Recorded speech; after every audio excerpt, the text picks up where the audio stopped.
co-founder of the social news and entertainment website Reddit has been found dead. He certainly was a prodigy, although he never kind of thought of himself like that. He was totally unexcited about starting businesses and making money. There's a profound sense of loss tonight in Highland Park, Aaron Swartz' hometown, as loved ones say goodbye to one of the internet's brightest lights. Open access and computer activists are mourning his loss. An astonishing intellect. You talk to people who knew him. He was killed by the government, and MIT betrayed all of its basic principles. They wanted to make an example out of him, okay? Governments have an insatiable desire to control. He was potentially facing 35 years in prison and a $1 million fine. Raising questions of prosecutorial zeal, and I would say even misconduct. Have you looked into that particular matter and reached any conclusions? Growing up, I slowly had this process of realizing that all the things around me that people had told me were just the natural way things were, the way things always would be. They weren't natural at all. They were things that could be changed, and they were things that, more importantly, were wrong and should change. And once I realized that, there was really kind of no going back.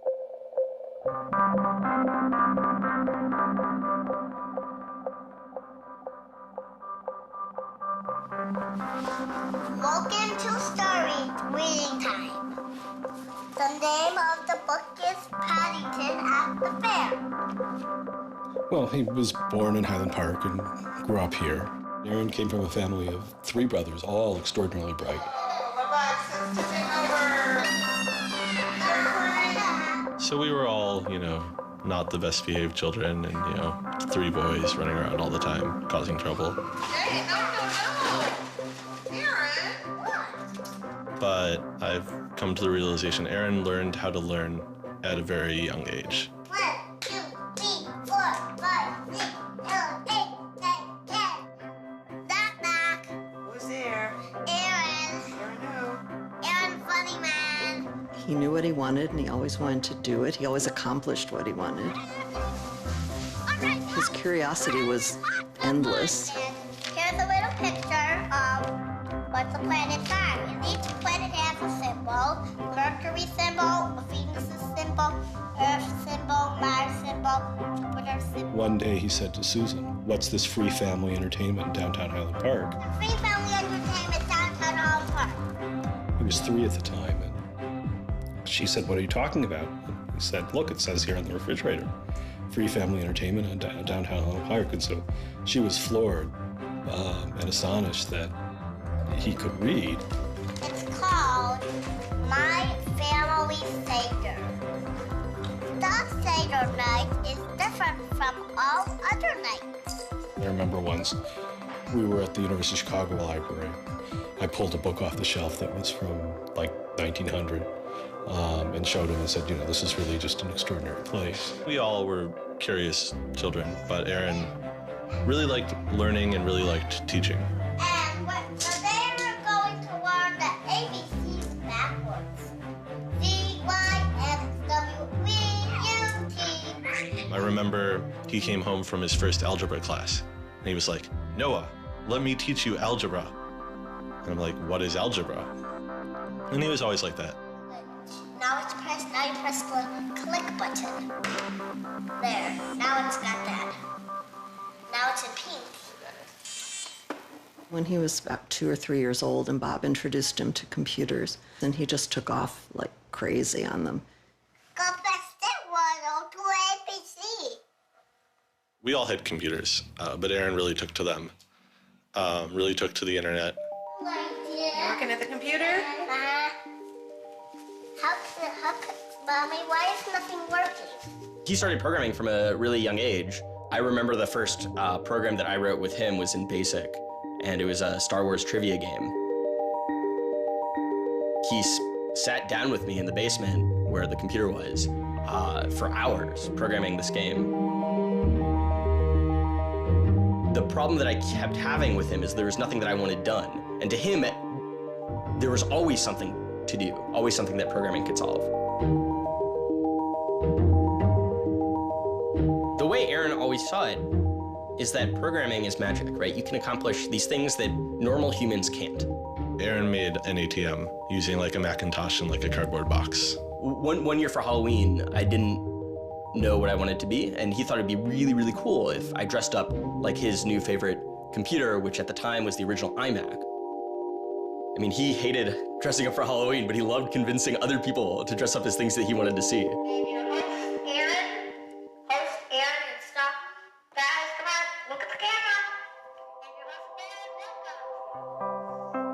He made this website called The Info, where people can just fill in information.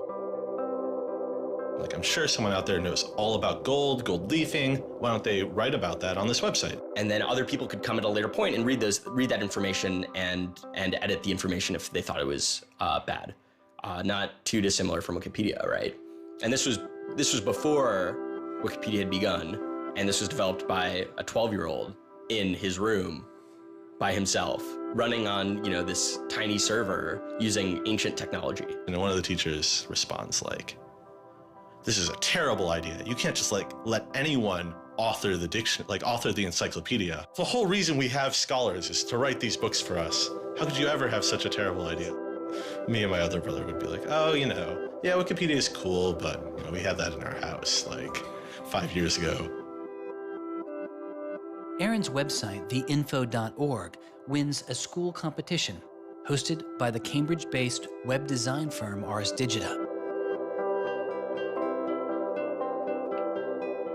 We all went to Cambridge for when he won the Ars Digita Prize. And, we had no clue what Aaron was doing. It was obvious that the prize was really important. Aaron soon became involved with online programming communities, then in the process of shaping a new tool for the web. He comes up to me, it's like, "Ben, there's this really awesome thing that I'm working on. You need to hear about it." I'm like, "Yeah, what is it?"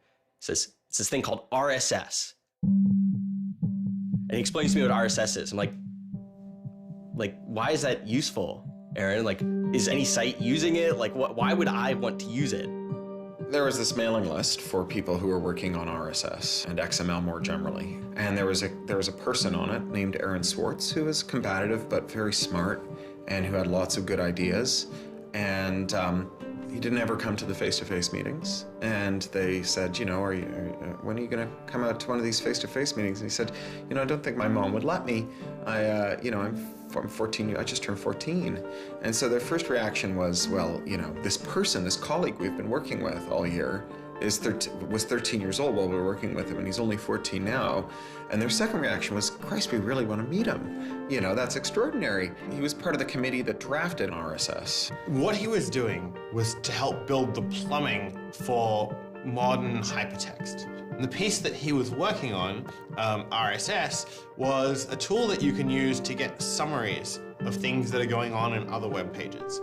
Most commonly, you would use this for a blog. You might have 10 or 20 people's blogs you want to read. You use their RSS feeds, these summaries of what's going on those other pages, to create a unified list of all the stuff that's going on.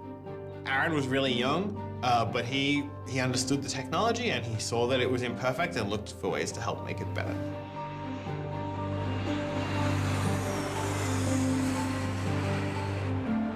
So his mom started bundling him on planes in Chicago. We'd pick him up in San Francisco.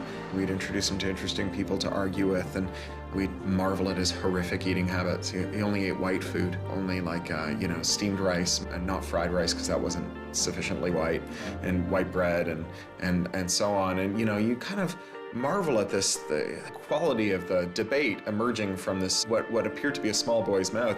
And you think, this is a kid who's really going to go somewhere if he doesn't die of scurvy. Aaron, you're up. I think the difference is that now you can't make companies like Doc was saying. You can't have companies that just, let's sell dog food over the internet, let's sell dog food over cell phones. But there's still a lot of innovation going on. I think if you don't see the innovation, maybe your head is in the sand.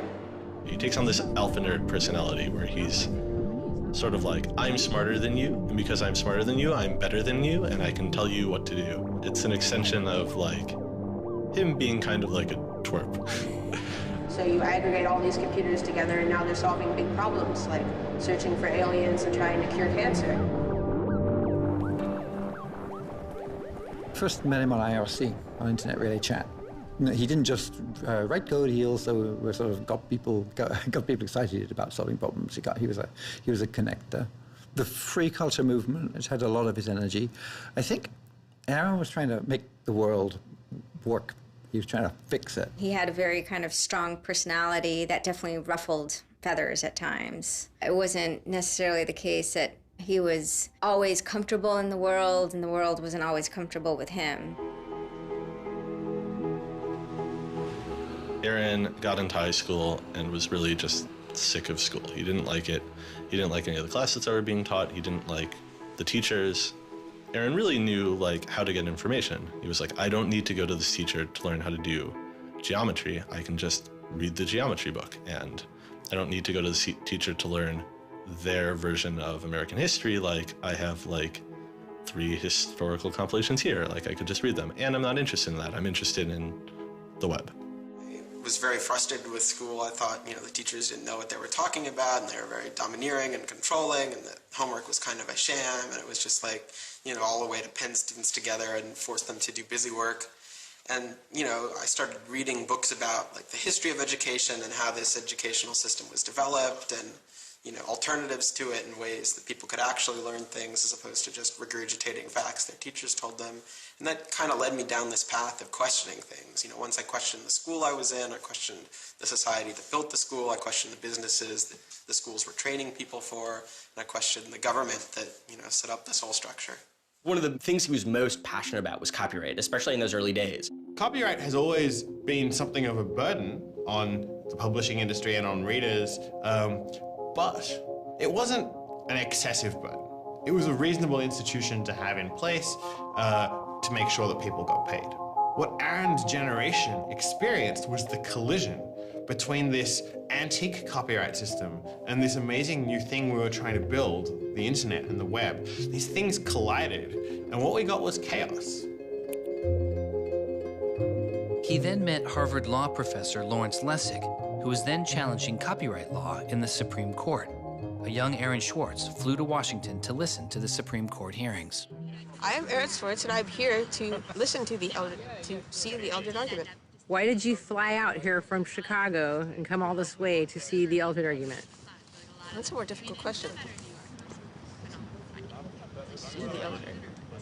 Because I don't know. It's very exciting to see the Supreme Court, especially such a prestigious case as this one.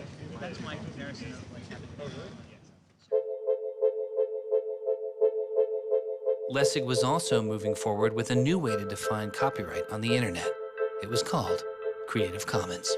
So the simple idea of Creative Commons is to give people, creators, a simple way to mark their creativity with the freedoms they intended to carry. So if copyright is all about all rights reserved, then this is a kind of some rights reserved model. It's I want a simple way to say to you, here's what you can do with my work, even if there are other things which you need to get my permission before you could do. And Aaron's role was the computer part.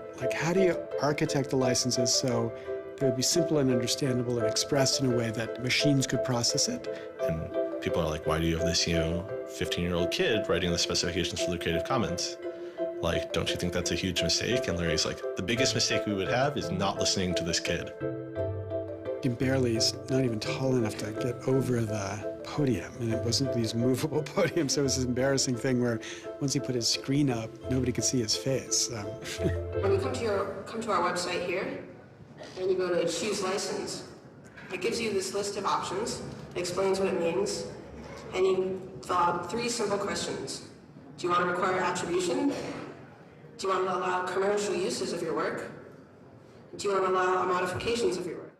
I was floored, just completely flabbergasted that these adults regarded him as an adult. And Aaron stood up there in front of a whole audience full of people and just started talking about the platform that he'd created for Creative Commons. And they were all listening to him. I was sitting at the back thinking, he's just a kid. Why are they listening to him? But they did. Well, I don't think I comprehended it fully. Though critics have said it does little to ensure artists get paid for their work, the success of Creative Commons has been enormous. Currently on the website Flickr alone, over 200 million people use some form of Creative Commons license. He contributed through his technical abilities, and yet it was not simply a technical matter to him. Aaron often wrote candidly in his personal blog. I think deeply about things, and I want others to do likewise. I work for ideas and learn from people. I don't like excluding people. I'm a perfectionist, but I won't let that get in the way of publication. Except for education and entertainment, I'm not going to waste my time on things that won't have an impact. I try to be friends with everyone, but I hate it when you don't take me seriously. I don't hold grudges. It's not productive, but I learn from my experience. I want to make the world a better place.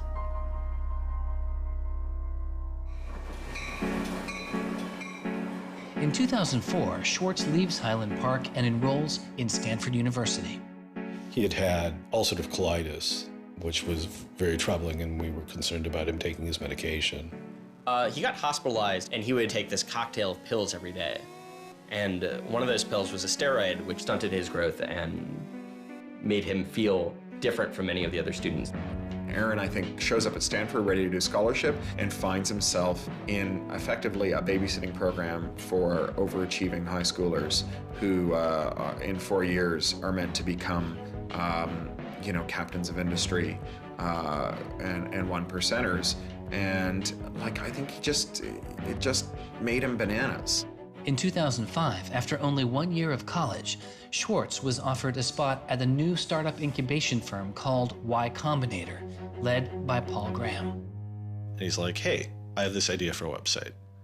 And Paul Graham likes him enough and says, yeah, sure.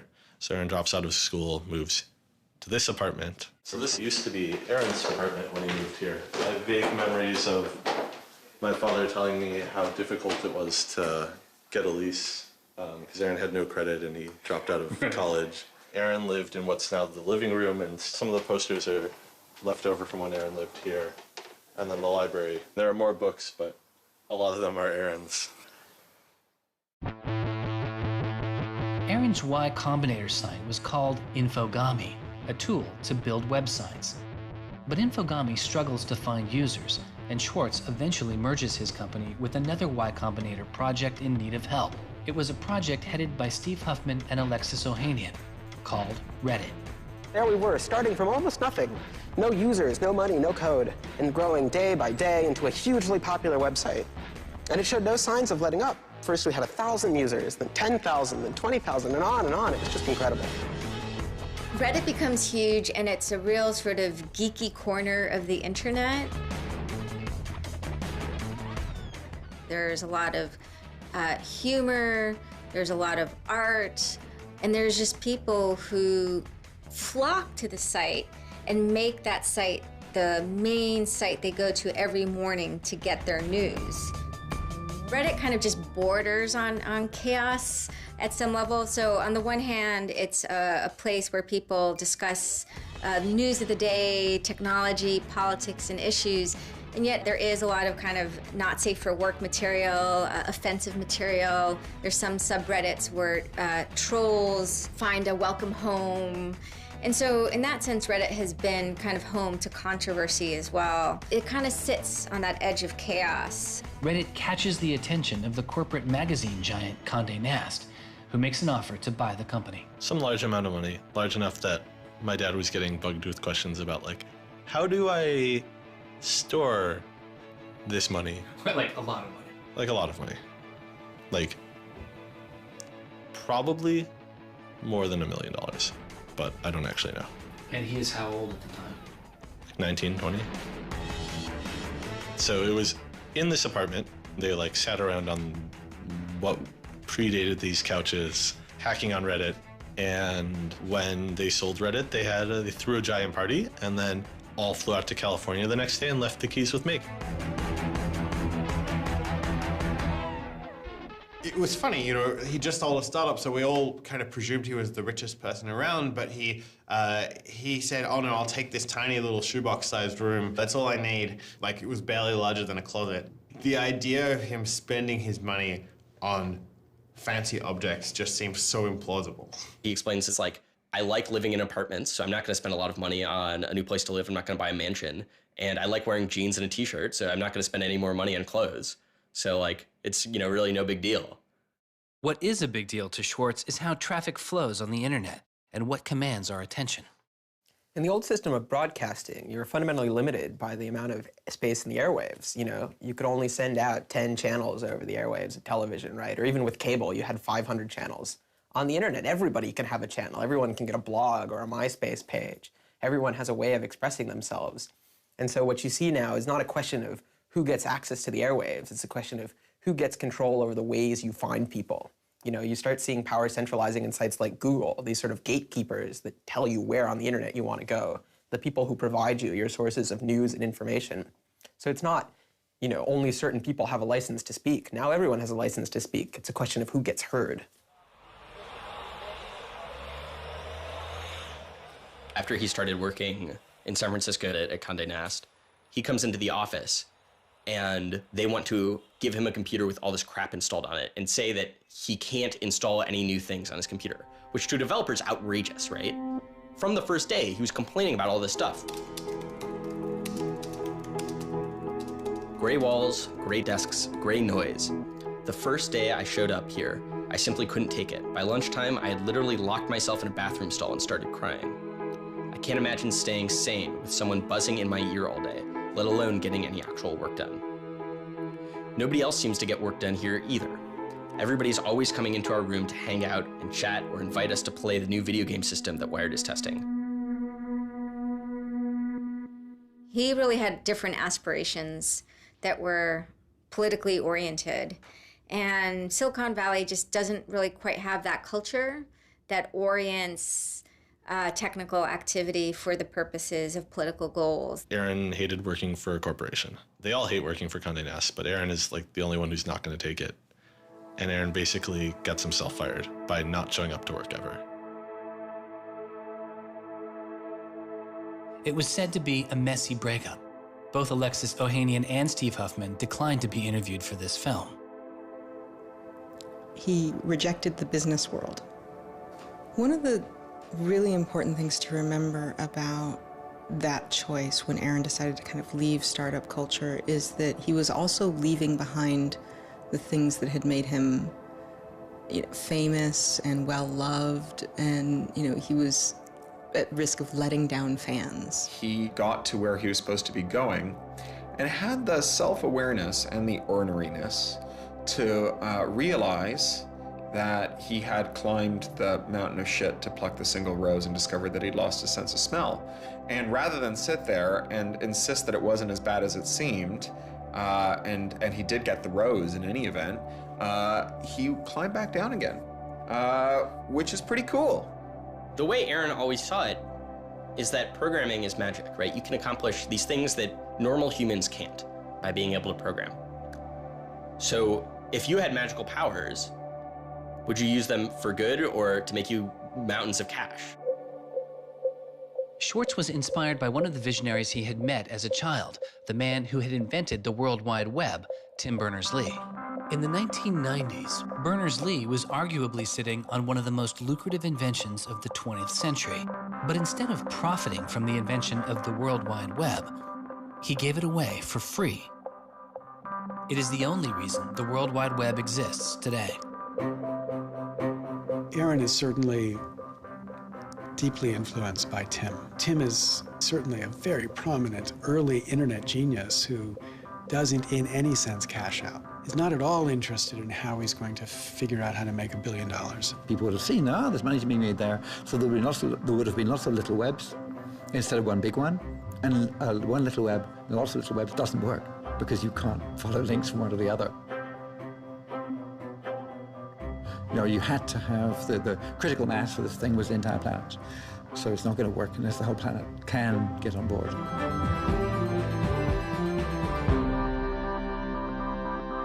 I mean, I feel very strongly that it's not enough to just live in the world as it is, to just kind of take what you're given and, follow the things that adults told you to do and that, your parents told you to do and that society tells you to do.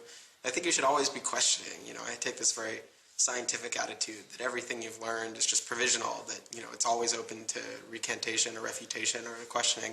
And I think the same applies to society. Once I realized that there were real serious problems, fundamental problems that I could do something to address, I didn't see a way to forget that. I didn't see a way not to. We just started spending a lot of time just kind of as friends. We would just talk for hours into the night. I definitely should have understood that he was flirting with me. I think to some degree I was like, this is a terrible idea and impossible, and therefore I will pretend it is not happening. As my marriage was breaking down and I was really stuck without anywhere to go, we became roommates and brought my daughter over. We moved in and furnished a house, and it was really peaceful. Like, my life had not been peaceful for a while, and really neither had his.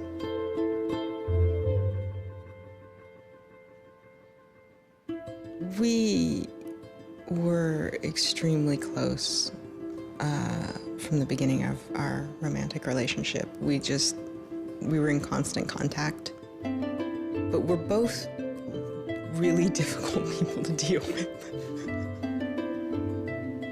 In a very Ally McBeal discussion, he confessed he had a theme song, and I made him play it for me. It was Extraordinary Machine by Fiona Apple. I think it was just that sense of kind of being a little bit embattled that the song has. And it also had like this hopefulness to it. By foot it's a slow climb, but I'm good at being uncomfortable, so I can't stop changing all the time. Because in many ways, Aaron was tremendously optimistic about life. Even when he didn't feel it, he could be tremendously optimistic about life. Extraordinary machine. What are you doing?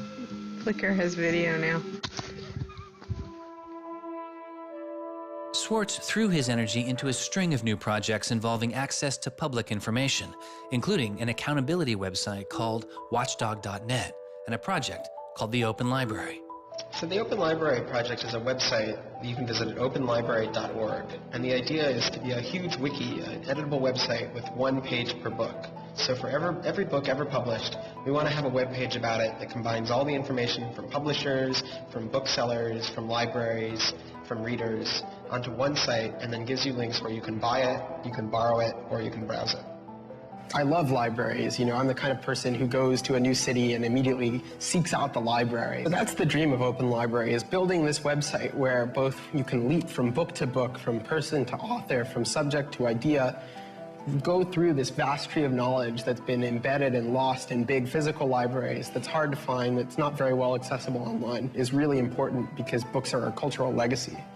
You know, books are the place people go to write things down, and to have all that swallowed up by one corporation is kind of scary. How can you bring public access to the public domain? It may sound obvious that you'd have public access to the public domain, but in fact, it's not true. So the public domain should be free to all, but it's often locked up. There's often, guard cages. It's like having a national park, but with a moat around it and gun turrets pointed out in case somebody might want to actually come and enjoy the public domain. One of the things Aaron was particularly interested in was bringing public access to the public domain. This is one of the things that got him into so much trouble. I had been trying to get access to federal court records in the United States.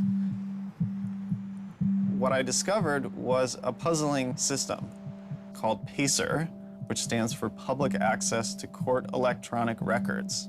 I started Googling, and that's when I ran across Carl Malamud. Access to legal materials in the United States is a $10 billion per year business. PACER is just this incredible abomination of government service. It's 10 cents a page. It's this most brain-dead code you've ever seen. You can't search it. You can't bookmark anything. You got to have a credit card.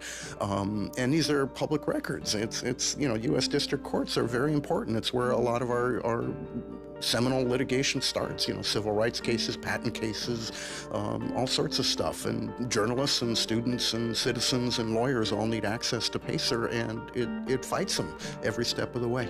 People without means can't see the law as readily as people that have that gold American Express card. It's a poll tax on access to justice. You know, the law is the operating system of our democracy, and you have to pay to see it. You know, that's not much of a democracy. They make about $120 million a year on the PACER system, and it doesn't cost anything near that, according to their own records. In fact, it's illegal. The E-Government Act of 2002 states that the courts may charge only to the extent necessary in order to reimburse the costs of running PACER.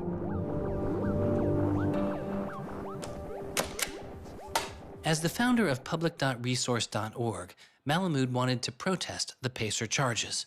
He started a program called the PACER Recycling Project, where people could upload PACER documents they had already paid for to a free database so others could use them. The PACER people were getting a lot of flack from Congress and others about public access. And so they put together this system. In 17 libraries across the country, there was free PACER access. You know, that's one library every 22,000 square miles, I believe, so it wasn't like really convenient. I encouraged volunteers to join the so-called thumb drive corps and download docs from the public access libraries, upload them to the PACER recycling site. People take a thumb drive into one of these libraries and they download a bunch of documents and they send them to me. And nothing, I mean, it was just a joke. In fact, when you clicked on Thumb Drive Core, there was a Wizard of Oz, you know, the Munchkins singing, so a little video clip came up. We represent the lollipop, yeah. But of course, I get this phone call from Steve Schultz and Aaron saying, gee, we'd like to join the Thumb Drive Corps. Around that time, I ran into Aaron at a conference. This is something that really has to be a collaboration between a lot of different people. So I approached him and I said, hey, I'm thinking about an intervention on the PACER problem. Schultz had already developed a program that could automatically download PACER documents from the trial libraries. Swartz wanted to take a look. So I showed him the code. And I didn't know what would come next, but as it turns out, over the course of the next few hours at that conference, he was off sitting in a corner, improving my code, recruiting a friend of his that lived near one of these libraries to go into the library and to begin to test his improved code, at which point the folks at the courts realized something's not going quite according to plan. And data started to come in and come in and come in, and soon there were 760 gigabytes of PACER docs, about 20 million pages. Using information retrieved from the trial libraries, Swartz was conducting massive, automated parallel downloading of the PACER system. He was able to acquire nearly 2.7 million federal court documents, almost 20 million pages of text. Now, I'll grant you that 20 million pages had perhaps exceeded the expectations of the people running the Pilot Access Project, but surprising a bureaucrat isn't illegal. Aaron and Carl decided to go talk to the New York Times about what happened. They also caught the attention of the FBI, who began to stake out Schwartz's parents' house in Illinois. But I get a tweet from his mother saying, call me. It's like, oh my God, what the hell's going on here? And so I finally got a hold of Aaron, and you know, Aaron's mother was like, oh my God, FBI, FBI, FBI. An FBI agent drives down our home's driveway trying to see if Aaron is like in his room. And I remember being home that day and wondering why this car was driving down our driveway and just driving back out. I was like, that's weird. Like 5 years later, I read this FBI file and I'm like, oh my goodness. That was the FBI agent in my driveway. He was terrified. He was totally terrified. He was way more terrified after the FBI actually called him up on the phone and tried to sucker him into coming down to a coffee shop without a lawyer. He said he went home and laid down on the bed and you know, was shaking. The downloading also uncovered massive privacy violations in the court documents. Ultimately, the courts were forced to change their policies as a result. And the FBI closed their investigation without bringing charges.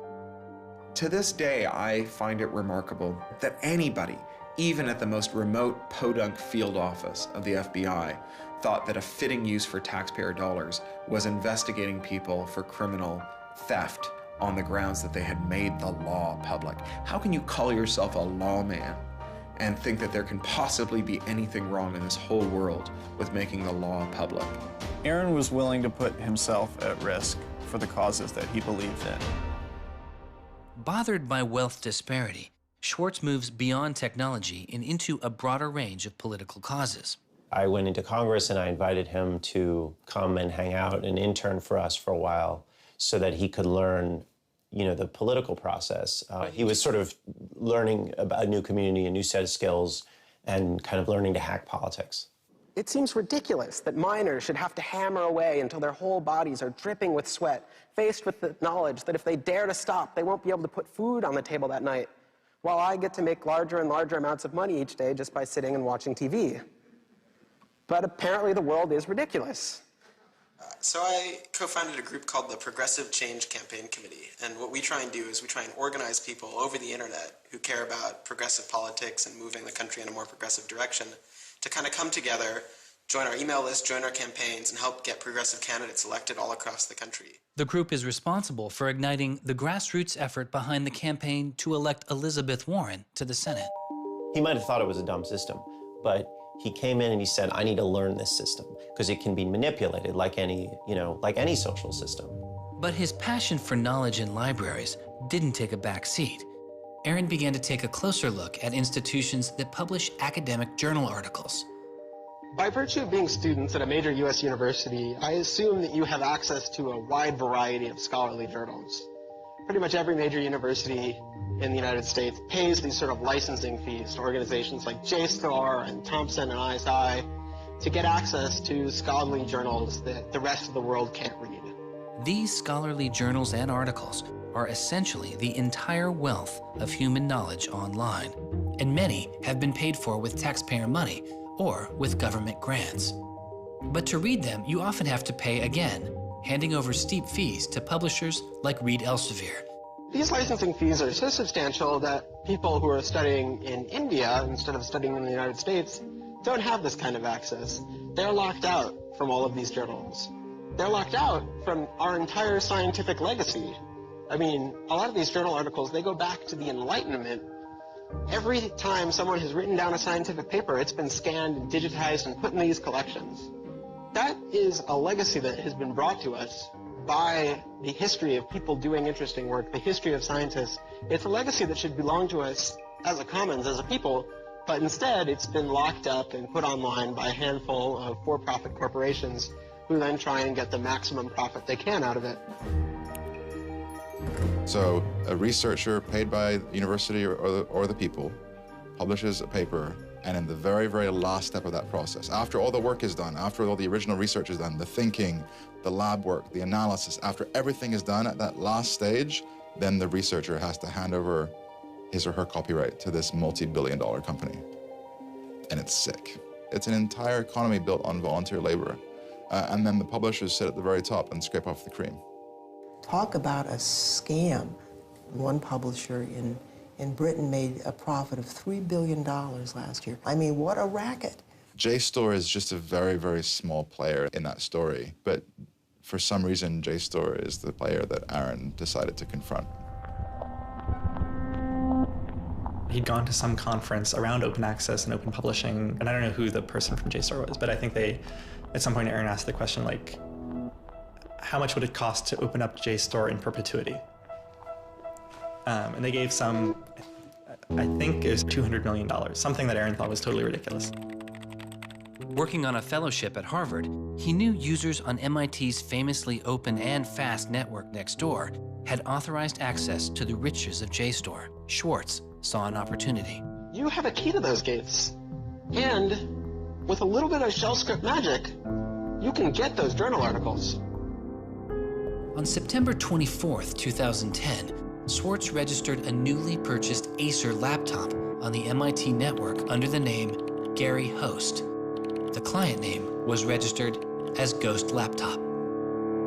He doesn't hack JSTOR in the traditional sense of hacking. The JSTOR database was organized, so it was completely trivial to figure out how you could download all the articles in JSTOR because it was basically numbered. It was basically, / number article 444,024, then 25, then 26. He wrote a Python script called keepgrabbing.py, which was like keep grabbing one article after another. The next day, Ghost Laptop begins grabbing articles, but soon the computer's IP address is blocked. For Swartz, it's barely a bump in the road. He quickly reassigns his computer's IP address and keeps downloading. Well, JSTOR and MIT take a number of steps to try to interfere with this when they notice that this is happening. And when the more modest steps don't work, then at a certain stage, JSTOR just cuts off MIT from having access to the JSTOR database. So there's this kind of cat and mouse game around getting access to the JSTOR database. Aaron ultimately, obviously, is the cat because he has more technical capability than the JSTOR database people do in defending them. And eventually, there was an unlocked supply closet in the basement of one of the buildings. And he went, instead of going through Wi-Fi, he went down there and he just plugged his computer directly into the network and just left it there with an external hard drive downloading these articles to the computer. Unknown to Swartz, his laptop and hard drive had been found by authorities. They didn't stop the downloads. Instead, they installed a surveillance camera. They found the computer in this room in the basement of an MIT building. They could have unplugged it. They could have waited for the guy to come back and said, dude, what are you doing? Cut it out. Who are you? And they could have done all that kind of stuff, but they didn't. What they wanted to do was film it to gather evidence to make a case. That's the only reason you film something like that.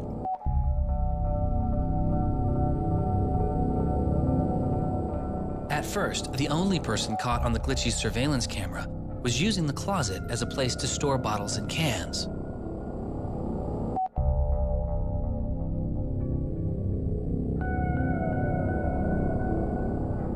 But days later, it caught Swartz.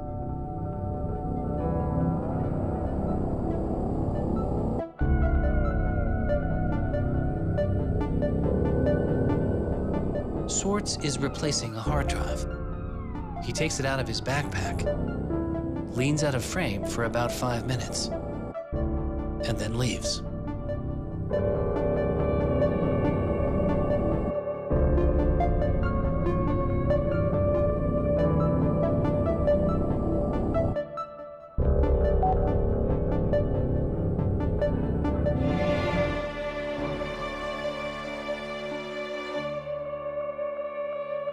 And then they organized a stakeout where as he was biking home from MIT, these cops came out from either side of the road or something like that and started going after him.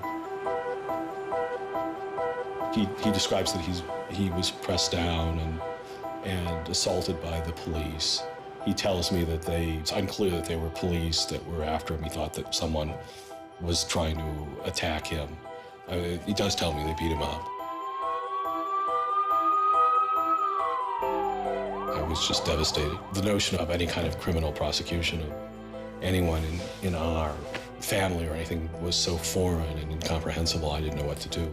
Well, they execute search warrants at Aaron's house, his apartment in Cambridge, and his office at Harvard. 2 days before the arrest, the investigation had gone beyond JSTOR and the local Cambridge police. It had been taken over by the United States Secret Service. The Secret Service began investigating computer and credit card fraud in 1984, but 6 weeks after the attack on 9/11, their role expanded. President Bush used the Patriot Act to establish a network of what they called electronic crimes task forces. The bill before me takes account of the new realities and dangers posed by modern terrorists. According to the Secret Service, they are primarily engaged in activity with economic impact, organized criminal groups, or use of schemes involving new technology. The Secret Service turned Swartz's case over to the Boston U.S. Attorney's Office. There was a guy in the U.S. Attorney's Office who had the title head of the Computer Crimes Division or Task Force. I don't know what else he had going, but you're certainly not much of a computer crimes prosecutor without a computer crime to prosecute. So he jumped on it, kept it for himself, didn't assign it to someone else within the office or the unit, and that's Steve Hyman. Prosecutor Stephen Hyman has been largely out of public view since the arrest of Aaron Swartz, but he can be seen here in an episode of the television show American Greed, filmed around the time of Aaron's arrest. He is describing his previous case against the notorious hacker Alberto Gonzalez, a case that garnered Hyman enormous press attention and accolades. Gonzalez masterminded the theft of over 100 million credit card and ATM numbers, the largest such fraud in history. Here, Hyman, describing Gonzalez, gives his view on the hacker mindset. These guys are driven by a lot of the same things that we're driven by. They have an ego. They like challenge, and of course, they like money and everything you can get from money. One of the suspects implicated in the Gonzalez case was a young hacker named Jonathan James. Believing Gonzalez's crimes would be pinned on him, James committed suicide during the investigation. In an early press release describing the government's position in the case of Aaron Swartz, Hyman's boss, U.S. Attorney for the District of Massachusetts Carmen Ortiz, said this: "Stealing is stealing, whether you use a computer command or a crowbar, and whether you take documents, data, or dollars." It's not true. It's obviously not true. I'm not saying it's harmless, and I'm not saying that we shouldn't criminalize stealing of information, but you've got to be much more subtle in trying to figure out exactly which kinds of harms are harmful here. So the thing about a crowbar is every time I break into a place with a crowbar, I do damage. There's no doubt about it. But when Aaron writes a script that says download, download, download 100 times in a second, there's no obvious damage to anybody. If he does that for the purpose of gathering an archive to do academic research on it, there is never any damage to anybody. He wasn't stealing, he wasn't selling what he got or giving it away. He was making a point, as far as I could tell. The arrest took its toll on Swartz. He just wouldn't talk about it. And he's like very stressed. If you thought like the FBI was like going to come to your doorstep any day, anytime you went down the hall, even to do your laundry, and they would break into your apartment because you left the door unlocked, like, I'd be pretty stressed. And it was clear. And so Aaron was always sort of like in like a dour mood.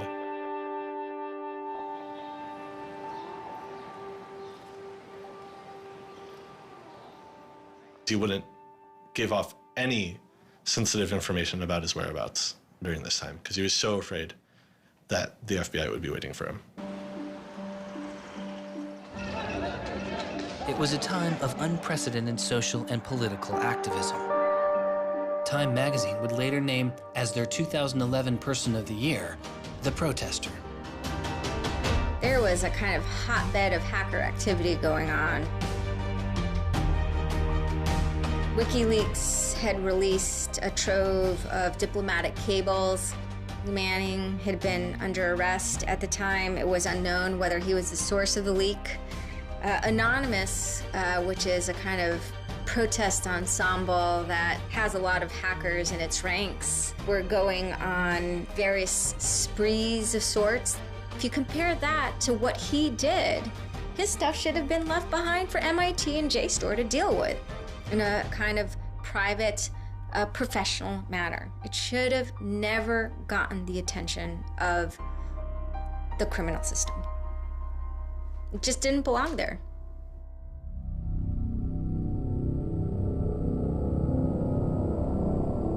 Before he was indicted, Swartz was offered a plea deal that involved 3 months in prison, time in a halfway house, and a year of home detention, all without the use of a computer. It was on the condition that Swartz plead guilty to a felony.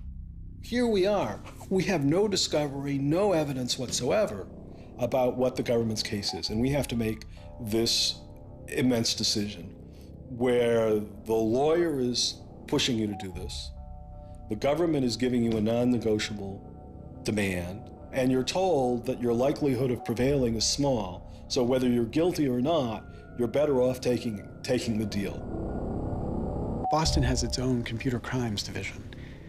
Lots of lawyers, probably more lawyers than they need. So, you know, you can imagine all sorts of cases where it would be really hard to prosecute because you've got some criminals in Russia, or you've got some people inside of a corporation that are going to have $500 lawyers or $700 an hour lawyers sitting down against you.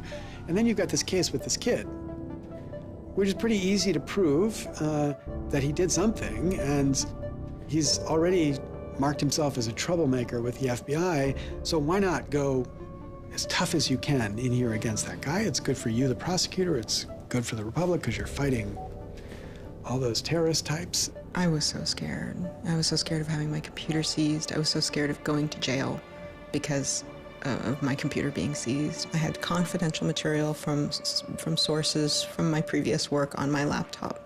And that is above all my priority, is to keep my sources safe. I was so scared of what was going to happen to Ada. Aaron told me that they'd offered him a deal, and he finally just said that he would take it if I told him to. And I came real close to saying take it. He had developed like serious political aspirations in the intervening time between when, you know, that moment when he ended that entrepreneurial startup life and begun this new life that had come to this political activism. And he just didn't believe that he could continue in his life with a felony. You know, he said to me one day, we were walking by the White House, and he said to me, they don't let felons work there.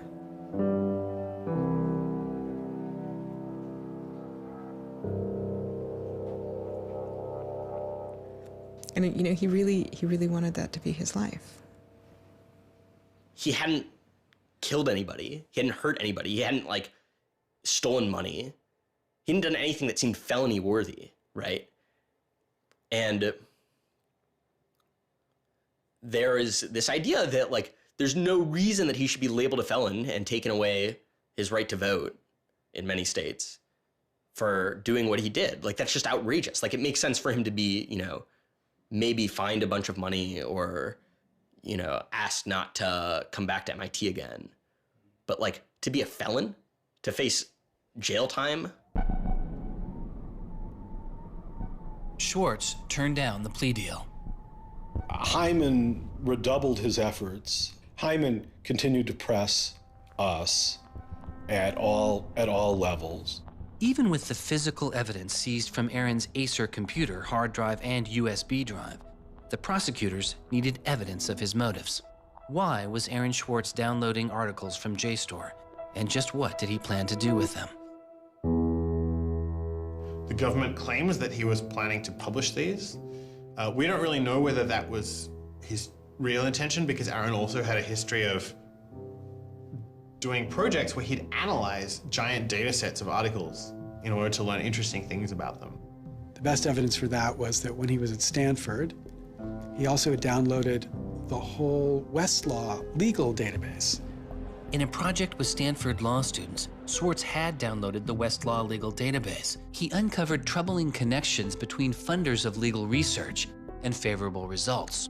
He did this amazing analysis of for-profit companies giving money to law professors who wrote law review articles which were then beneficial to, like, Exxon during an oil spill, right? So it was a very corrupt system of funding, you know, vanity research. Swartz had never released the Westlaw documents. In theory, he could have been doing the same thing about the JSTOR database. That would have been completely okay. If he were, on the other hand, intending to create a competitive service to JSTOR, like we're going to set up our own, you know, access to the Harvard Law Review and charge, you know, money for it, then, you know, okay, now it seems like criminal violation because you're commercially trying to exploit this material, but it's kind of crazy to imagine that's what he was doing. So, but then there's the middle case. Well, what if he was just trying to liberate it for all of the developing world? But depending on what he was doing, it creates a very different character to how the law should be thinking about it. The government was prosecuting him as if this was like a commercial criminal violation, like stealing a whole bunch of credit card records. It was that kind of crime. I don't know what he was going to do with that database, but I heard from a friend of his that Aaron had told him he was going to analyze the data for evidence of corporate funding of climate change research that led to biased results. And I totally believe that. I was just told that Steve wanted to talk to me. And I thought, maybe this is a way I could get out of this. Just exit the situation. And I didn't want to live in fear of having my computer seized. I didn't want to live in fear of having to go to jail on a contempt of court charge if they tried to compel me to decrypt my computer. When they came to me and said, you know, Steve wants to talk to you, that seemed reasonable. They offered Norton what is known as a Queen for a Day letter, or a proffer.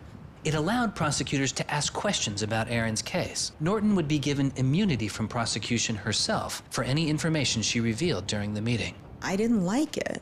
I told my lawyers repeatedly that this seemed fishy. I didn't like this. I didn't want immunity. I didn't need immunity. I hadn't done anything. But they were really, really stringent that they did not want me meeting the prosecutor without immunity. But just to be clear, this is a Queen for a Day deal, a proffer. Right, a proffer letter. In which you basically handed information over to them in exchange for protection from prosecution. So it wasn't handing information over. It was, at least that's not how I saw it. It was just having a discussion, having an interview with them. Well, they're asking you questions. They're asking me questions. And they can ask about whatever they want. Right. And whatever they learn, I really, right, and I repeatedly tried to go in naked. I repeatedly tried to turn down the proffer letter. I was ill. I was being pressured by my lawyers. I was confused. I was not doing well by this point. I was depressed and I was scared and I didn't understand the situation I was in. I had no idea why I was in this situation. I hadn't done anything interesting, much less wrong. We went out of our minds. Aaron was clearly very distraught about it. We were very distraught about it. Aaron's attorneys were very distraught about it. We tried to get Quinn to change attorneys. I was very unused to being in a room with large men, well-armed, that are continually telling me I'm lying and that I must have done something. I told them that this thing that they were prosecuting wasn't a crime. I told them that they were on the wrong side of history. I used that phrase. I said, you're on the wrong side of history. And they looked bored. They didn't even look angry. They just looked bored. And it began to occur to me that we weren't having the same conversation.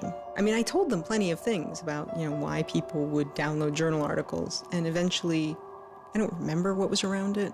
I mentioned that he'd done this blog post, the Guerrilla Open Access Manifesto. This is the Guerrilla Open Access Manifesto, supposedly written in July 2008 in Italy.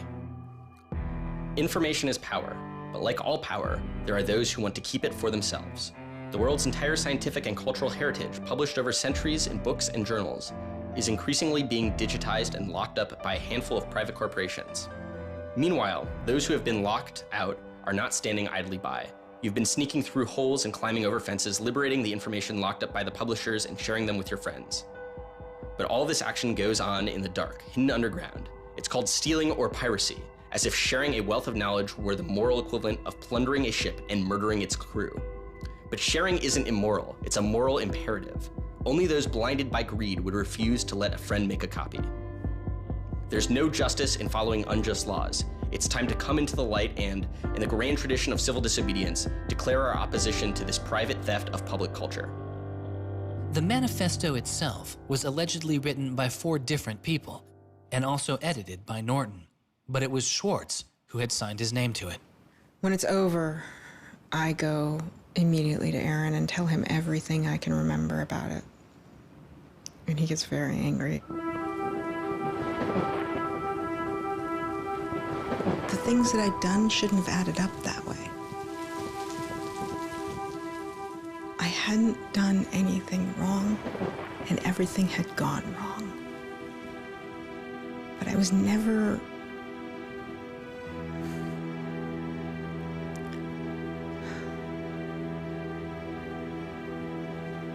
I'm still angry. I'm still angry that you can try your best with these people to do the right thing, and they will turn everything against you, and they will hurt you with anything they can. And in that moment, I regret that I said what I did. But my much larger regret is that we have settled for this, that we are okay with this, that we are okay with a justice system that tries to game people into little traps so they can ruin their lives. So yeah, I wish I hadn't said that, but I am much, much angrier that this is where I am. That this is what we as a people think is okay. They used every method that I think they could think of to get her to provide information which would be unhelpful to Aaron and helpful to the prosecution of Aaron. Right. But you know, I don't think she had information that was helpful to the government. Months go by as Swartz's friends and family await a looming indictment. In the meantime, Swartz was becoming a go-to expert on a series of internet issues. To you then, do you think that the internet is something that should be considered a human right and something that the government cannot take away from you? Yes, definitely. I mean, this notion that national security is an excuse to shut down the internet, that's exactly what we heard in Egypt and Syria and all these other countries. And so, yeah, it's true. Sites like WikiLeaks are going to be putting up some embarrassing material about what the U.S. government does, and people are going to be organizing to protest about it and try and change their government.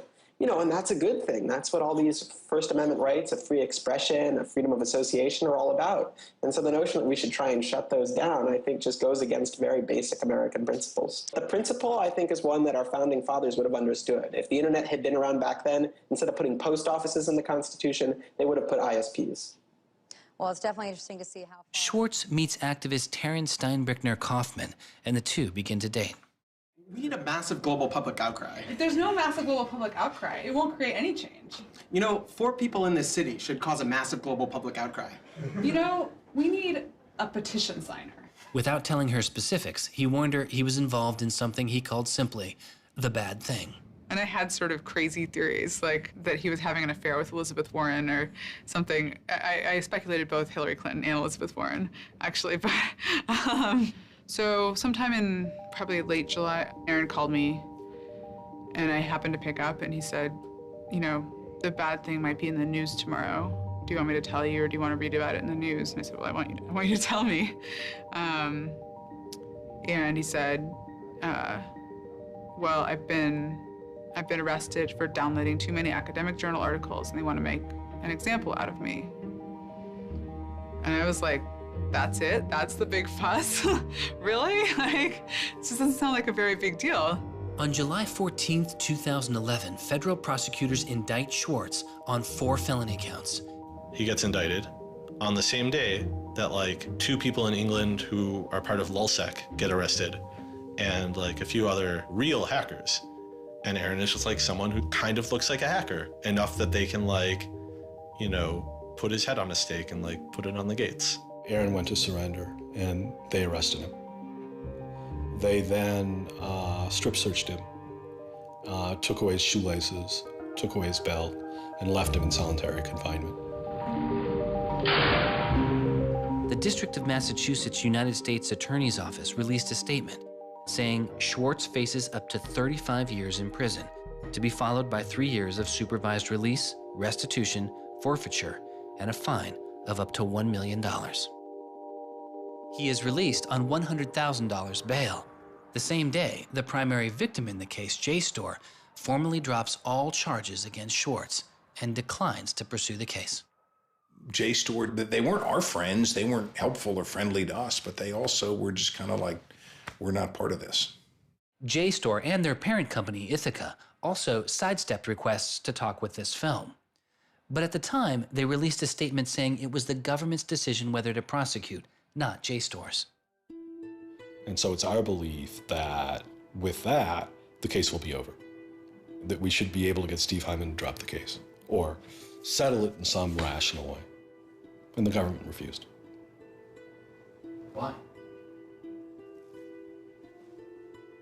Well, because I think they wanted to make an example out of Aaron.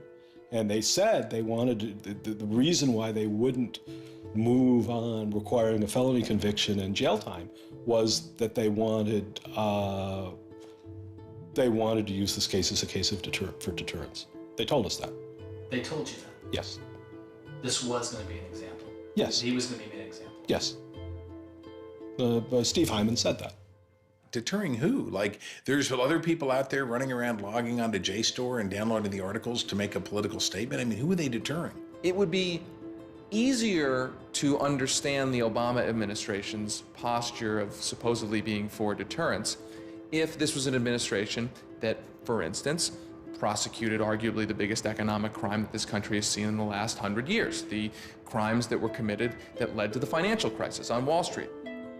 When you start deploying the non-controversial idea of deterrence only selectively, you stop making a dispassionate analysis of lawbreaking, and you started deciding to deploy law enforcement resources specifically on the basis of political ideology. And that's not just undemocratic, it's supposed to be un-American.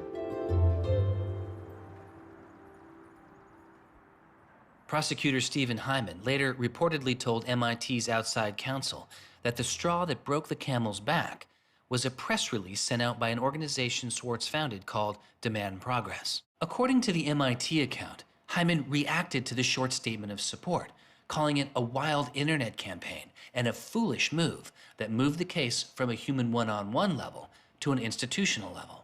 That was a poisonous combination. A prosecutor who didn't want to lose face, who had a political career in the offing maybe, and didn't want to have this come back and haunt them. You spent how many tax dollars arresting someone for taking too many books out of the library and they got your ass handed to you in court? No way. I then moved to try to put pressure on MIT in various ways to get them to go to the government and request the government to stop the prosecution. What is MIT's reaction to that? There doesn't seem to be any reaction from MIT at that point.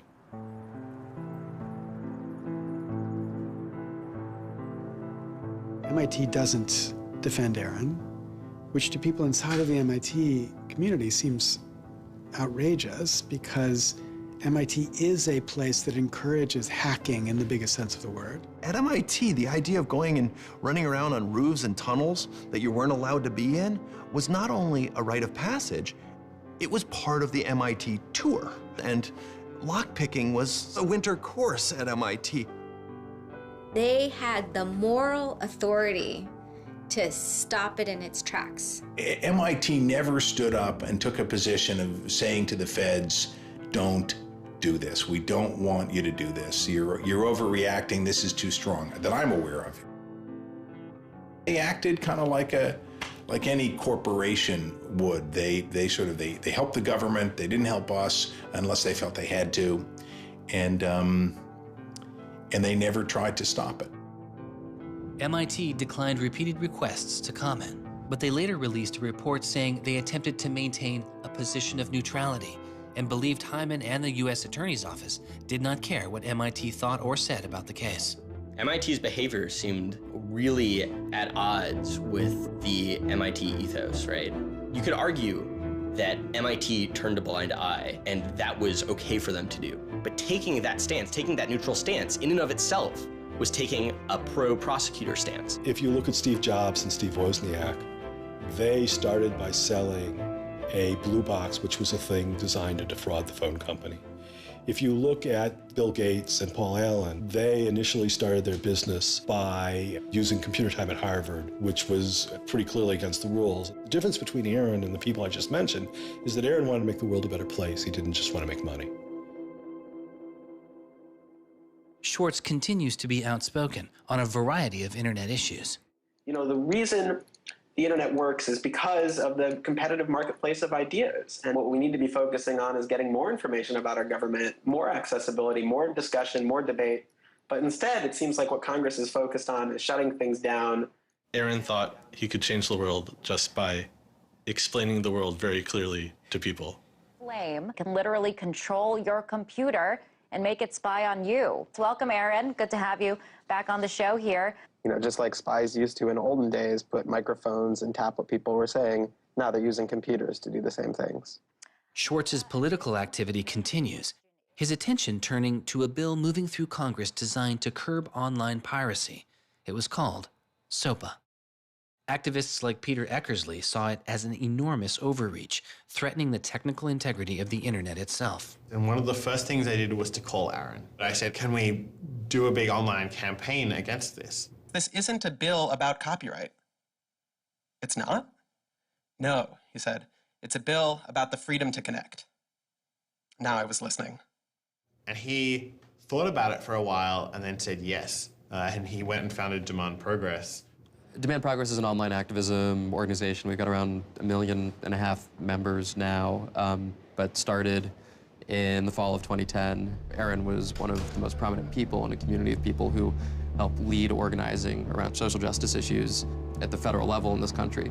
SOPA was the bill that was intended to curtail online piracy of music and movies, but what it did was basically take a sledgehammer to a problem that needed a scalpel. If passed, the law would allow a company to cut off finances to entire websites without due process, or even to force Google to exclude their links. All they needed was a single claim of copyright infringement. It pitted the titans of traditional media against a new and now far more sophisticated remix culture. It makes everyone who runs a website into a policeman. And if they don't do their job of making sure nobody on their site uses it for anything that's even potentially illegal, the entire site can get shut down without even so much as a trial. This was over the top. I mean, this was a catastrophe. This bill poses a serious threat to speech and civil liberties for all who use the internet. There were only a handful of us who said, look, we're not for piracy either, but it makes no sense to destroy the architecture of the internet, the domain name system, and so much that makes it free and open in the name of fighting piracy. And Aaron got that right away. The freedoms guaranteed in our Constitution, the freedoms our country had been built on, would be suddenly deleted. New technology, instead of bringing us greater freedom, would have snuffed out fundamental rights we'd always taken for granted. And I realized that day, talking to Peter, that I couldn't let that happen.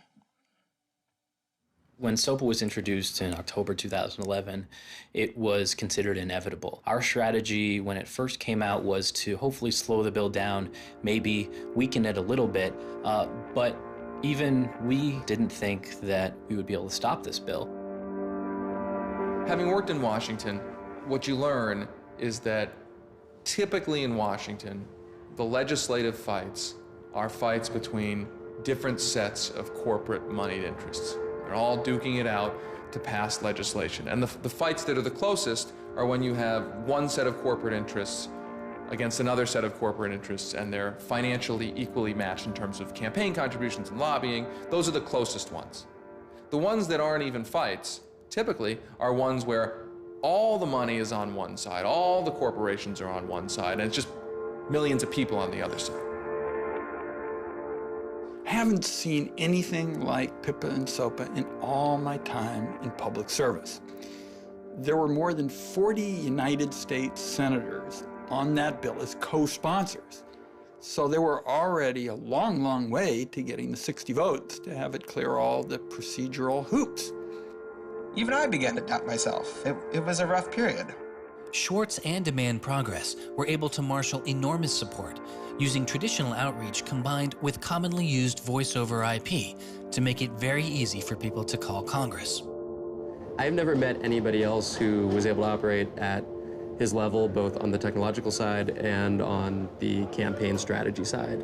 Millions of people contacted Congress and signed anti-SOPA petitions. Congress was caught off guard.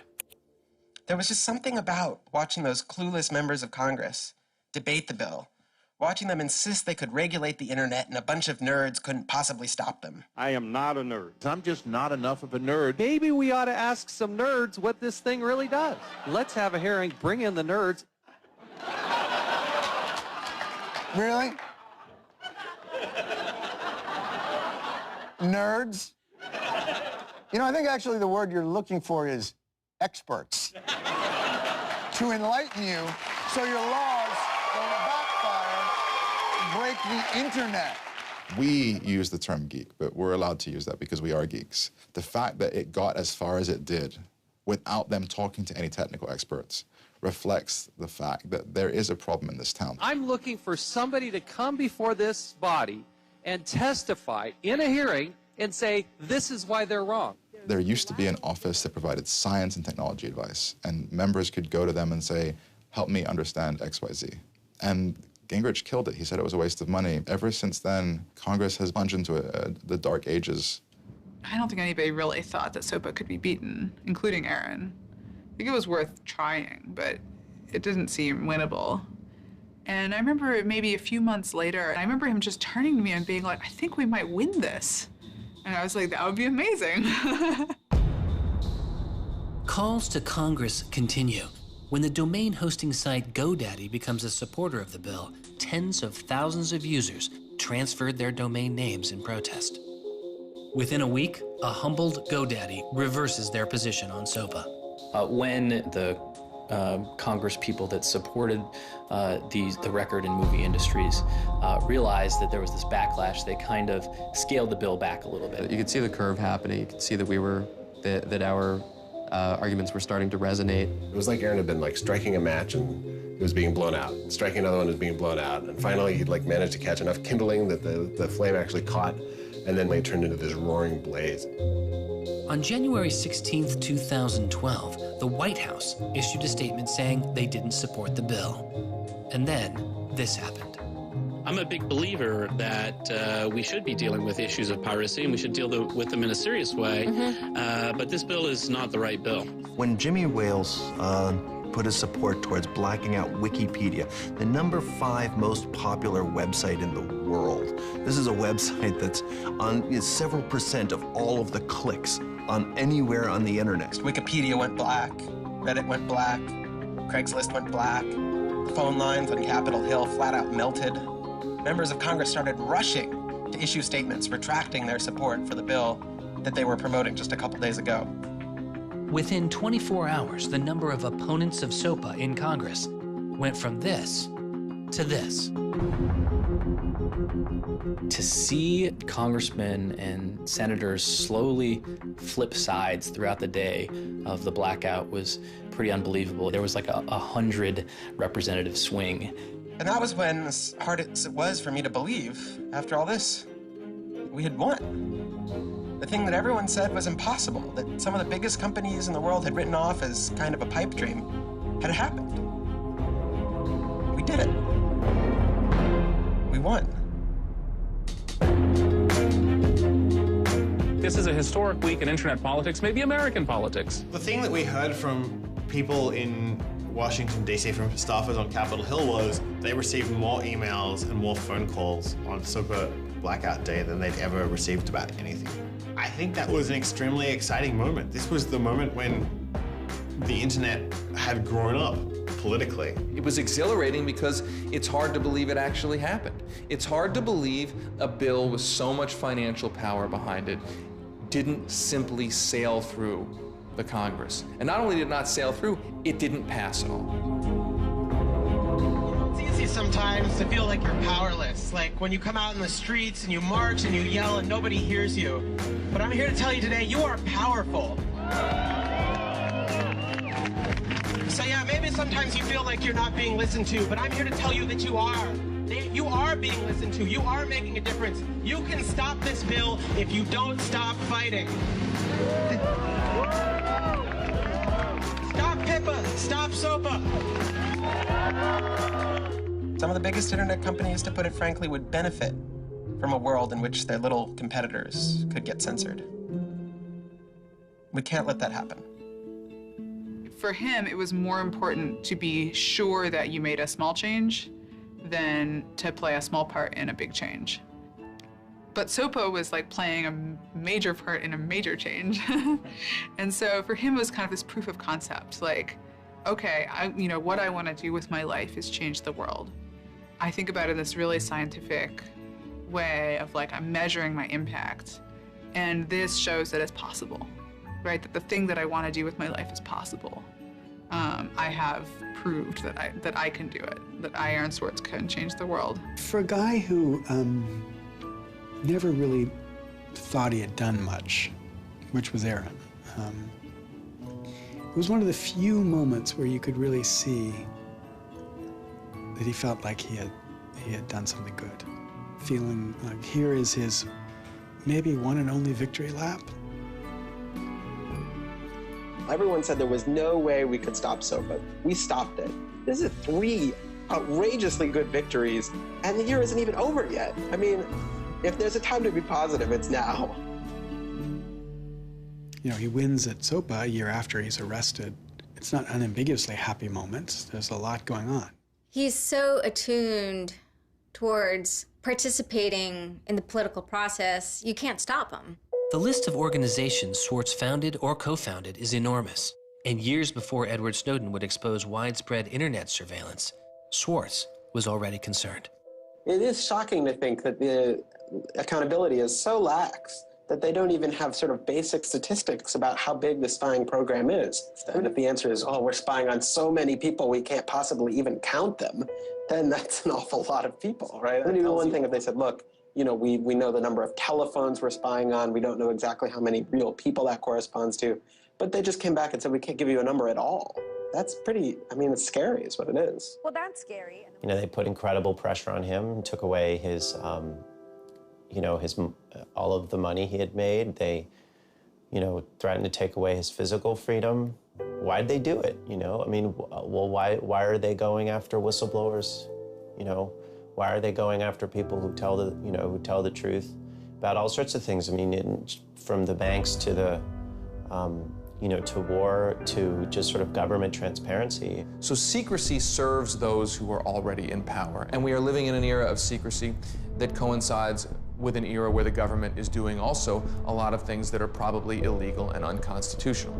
So those two things are not coincidences. It's very clear that this technology has been developed not for small countries overseas, but right here for use in the United States by the U.S. government. The problem with the spying program is it's this sort of long, slow expansion, you know, going back to the Nixon administration, right? Obviously, it became big after 9/11 under George W. Bush, and Obama has continued to expand it, and the problems have slowly grown worse and worse. But there's never been this moment you can point to say, okay, we need to galvanize opposition today because today is when it matters.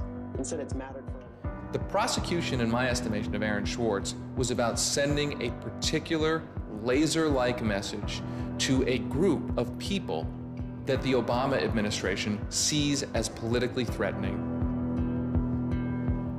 And that is essentially the hacker, the information, and the democracy activist community. And the message that the Obama administration wanted to send to that particular community was, in my estimation, we know you have the ability to make trouble for the establishment.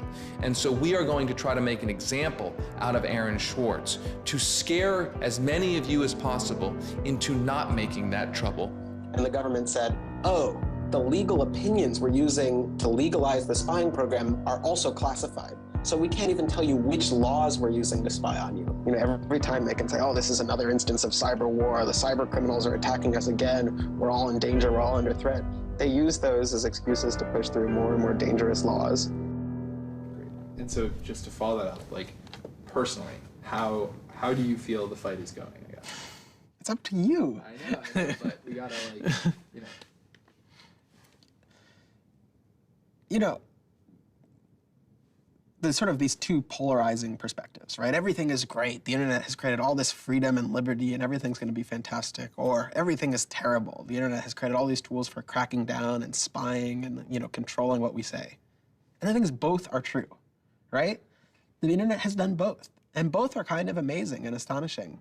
And which one will win out in the long run is up to us. It doesn't make sense to say, oh, one is doing better than the other. You know, they're both true. And it's up to us which ones we emphasize and which ones we take advantage of, because they're both there and they're both always going to be there.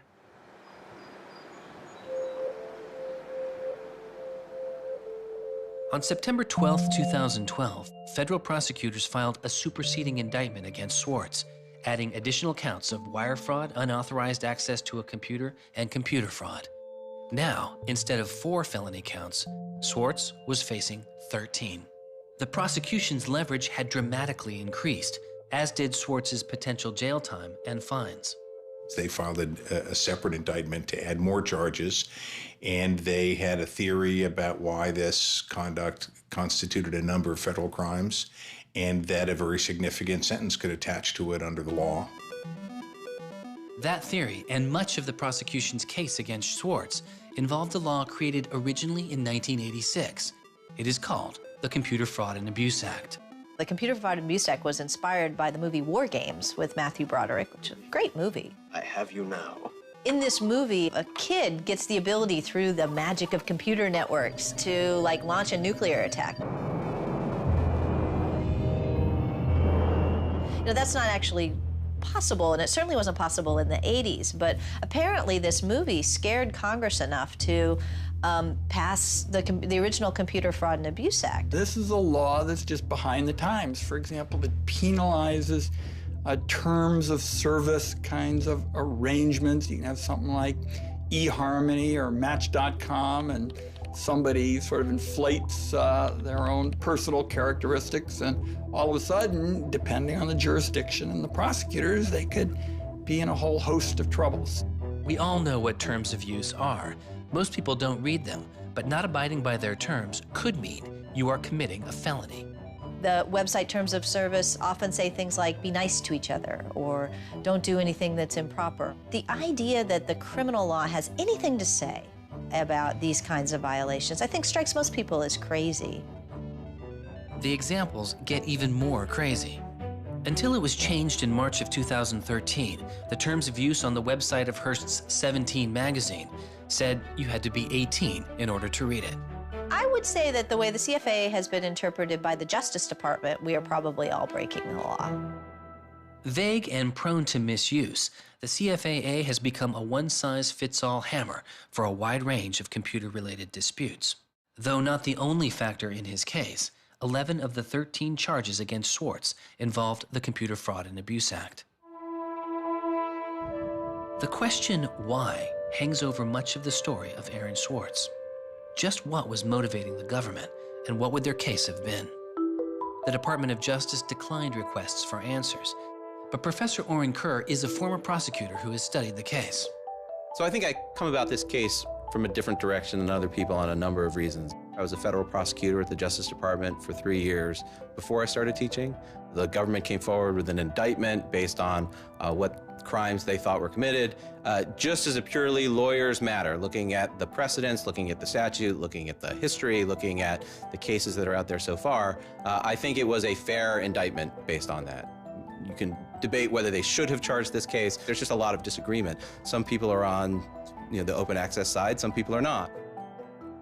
I think the government took Swartz's guerrilla open access manifesto very seriously. And I think they saw him as somebody who was committed as a moral imperative to breaking the law to overcome a law that Swartz saw as unjust. And in a democracy, if you think a law is unjust, there are ways of changing that law. There's going to Congress, as Swartz did so masterfully with SOPA. Or you can violate that law in a way to try to nullify that law. And I think what was driving the prosecution was the sense that Swartz was committed not just to breaking the law, but to really making sure that law was nullified, that everyone would have access to the database in a way that you couldn't put the toothpaste back into the tube. It would be done, and Swartz's side would win. There's a big disagreement in society as to whether that is an unjust law, and ultimately that's a decision for the American people to make, working through Congress.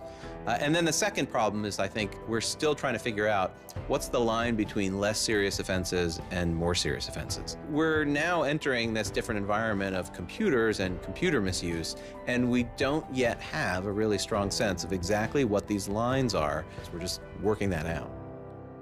This is a poor use of prosecutorial discretion. The hammer that the Justice Department has to scare people with it just gets bigger and bigger and bigger. And so most people just, you can't roll the dice with your life like that. Should we tap somebody's phone? Should we film them? Should we turn somebody and get them to testify against these other people? That's how federal agents and prosecutors think. They build cases, they make cases. Swartz was caught in the gears of a brutal criminal justice system that could not turn back. a machine that has made America the country with the highest rate of incarceration in the world. We have in this country allowed ourselves to be captured by the politics of fear and anger, and anything we're afraid of, like the future of the internet and access, and anything we're angry about instinctively creates a criminal justice intervention. And we've used jail, prison, and punishment to resolve a whole host of problems that historically were never seen as criminal justice problems. The impulse to threaten, indict, prosecute, which is part of what has created this debate and controversy over online access and information on the internet, is very consistent with what we've seen in other areas. The one difference is that the people who are usually targeted and victimized by these kinds of criminal and carceral responses are typically poor and minority. Swartz's isolation from friends and family increased. He had basically stopped working on anything else, and the case was, in fact, like taking over sort of his whole life.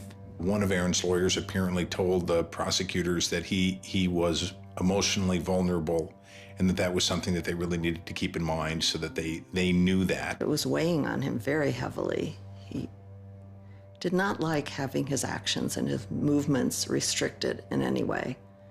And the threat of jail, which they pounded him with a lot, was terrifying to him. Completely exhausted his financial resources, and it cost us a lot of money also, and he raised a substantial amount of money. So it was, it was in the millions of dollars. The legal defense? Yes. Was in millions? Yes. Yeah, I think he didn't want to be a burden to people. I think that was a factor. Like, I have my normal life, and then I have this shitty thing I have to deal with. And I try to keep the two of them as separate as possible. But they were just beginning to blur together, and everything was becoming shitty. Swartz faced a tough choice that was only getting tougher. Do you admit guilt and move on with your life, or do you fight a broken system? With his legal case, the answer was simple. He rejects the final plea deal, and a trial date is set. Aaron was resolute that he didn't want to knuckle under and accept something that he didn't believe was fair, but I also think he was scared. At night, I could tell something was wrong, and then I called and I realized what had happened. A co-founder of the social news and entertainment website Reddit has been found dead. Police say 26-year-old Aaron Swartz killed himself yesterday in his Brooklyn apartment.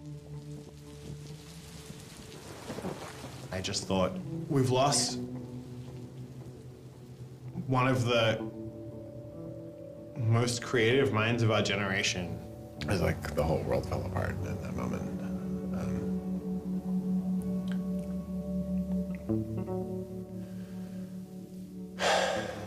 It was one of the hardest nights of my life. As I kept screaming, I can't hear you. What did you say? I can't hear you. I can't. That's it.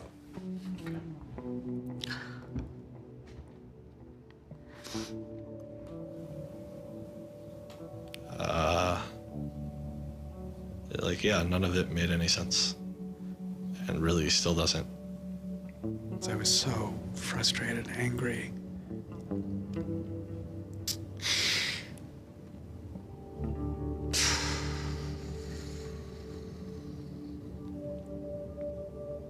I tried to explain it to my kids.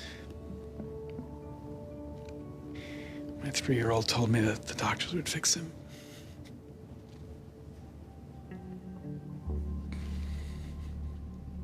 I've known lots of people who've died, but I've never lost anybody like this. Because everybody feels, and I do too, there's so much we could have more to do. I just didn't know he was there. I didn't know this was what he was suffering, and he was part of me. And I just wanted it to not be real. And then I just looked at his Wikipedia page and I saw the end date.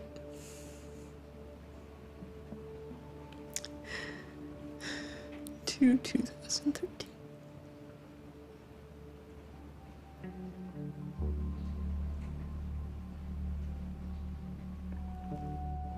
Aaron is dead. Wanderers in this crazy world, we have lost a mentor, a wise elder. Hackers for right, we're one down. We've lost one of our own. Nurturers, carers, listeners, feeders, parents, all, we have lost a child. Let us all weep.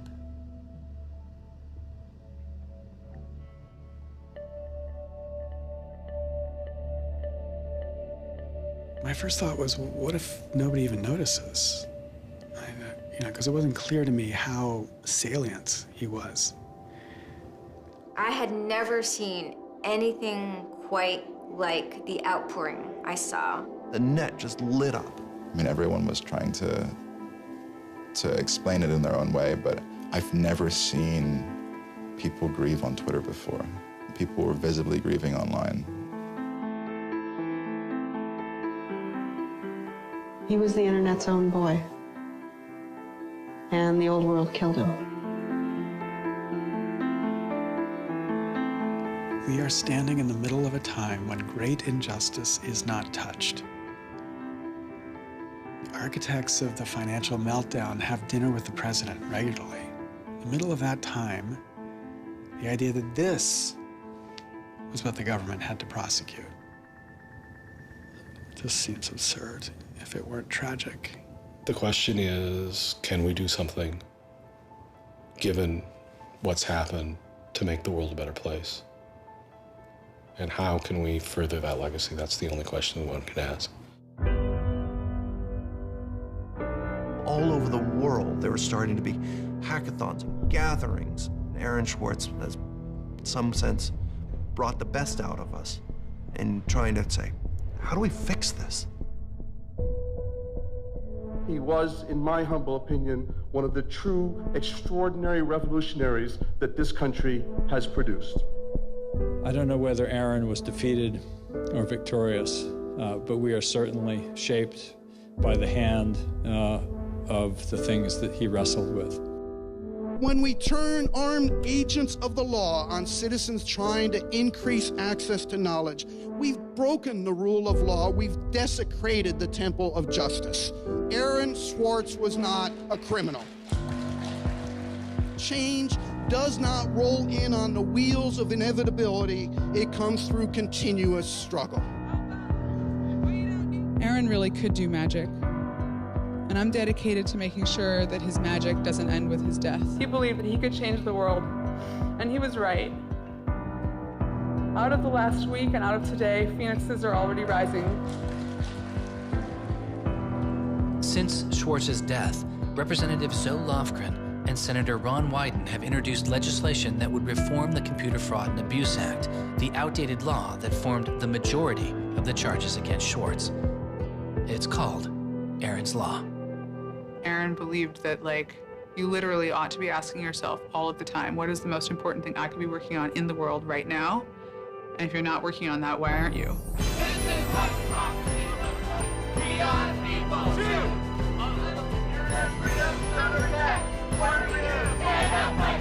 Internet freedom is under attack. What do we do? Hey, hey, go home. Conroy Keith has got to go. Hey, hey. I wish we could change the past, but we cannot. But we can change the future, and we must. We must do so for Aaron. We must do so for ourselves. We must do so to make our world a better place, a more humane place, a place where justice works and access to knowledge becomes a human right. So there was a kid back in February from Baltimore, 14 years old, who had access to JSTOR. And he'd been spelunking through JSTOR after reading something. And he figured out a way to do early tests for pancreatic cancer. And pancreatic cancer kills the shit out of you because we detect it way too late. By the time we detect it, it's already too late to do anything about it. He sent emails off to the entire oncology department at Johns Hopkins, hundreds of them. And every 14-year-old kid, yeah. And most of them ignored it, right? But one of them sent him an email back and said, this is not an entirely stupid idea. Why don't you come on over? And this kid worked evenings and weekends with this researcher. And in February, I heard him on the news just a couple of weeks after Aaron died, when Aaron was in the news a lot. Sorry. And he said the reason he was on the news is because they'd done it. They were shipping an early test for pancreatic cancer that was going to save lives. And he said, this is why what Aaron did was so important. Because you never know, right? This truth of the universe is not only something that policymakers use to figure out, what the speed limit should be. It's where the thing that's going to keep, your kid from dying of pancreatic cancer comes from. And without access, the person who might come up with the thing that's got your number on it may never find that answer. He slept so well, he didn't fall out of bed once, not even when he dreamed he was back on the space quest.